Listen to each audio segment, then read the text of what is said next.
Jimmy Washington was a bright 13-year-old, known for his kind heart and warm smile. As the son of Chief Andre Washington, the newly appointed head of police, Jimmy had grown up understanding the values of fairness and respect. That day, Jimmy was heading to his grandmother's house in the Oakwood neighborhood, a place filled with cherished childhood memories.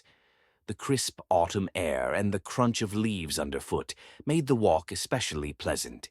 He hummed a familiar tune his grandmother used to sing, feeling comforted by the thought of her warm hugs and freshly baked cookies. Turning a corner, Jimmy noticed two police officers walking behind him. At first, he thought nothing of it. Police patrols in Oakwood were common. But as their footsteps quickened, he couldn't ignore the uneasy feeling creeping in. A glance back revealed their hard stares, Officer Grant and Officer Baker. Jimmy's heart began to race. Why were they following him? He wasn't doing anything wrong, just walking to his grandmother's house.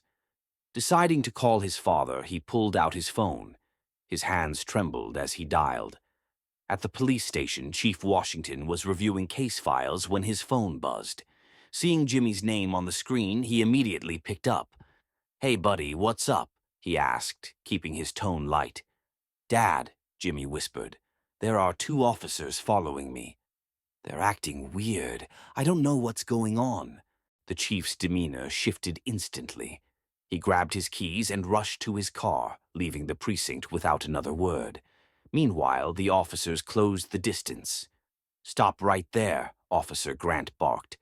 Jimmy froze, his heart pounding. "I'm just visiting my grandmother," he said, pointing down the street. But the officers weren't satisfied.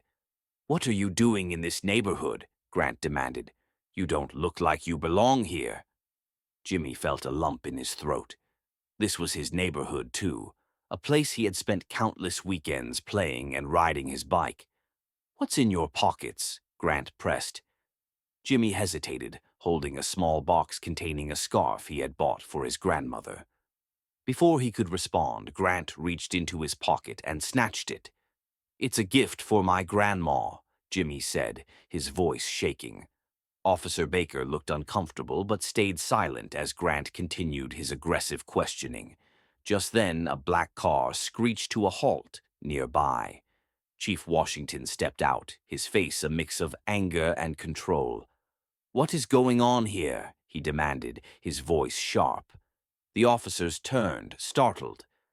"Chief, sir," Grant stammered, the confidence draining from his face. "This is my son," Washington said coldly. "He's visiting his grandmother. You assumed he was a threat without asking a single question." Grant muttered an excuse, but the chief cut him off.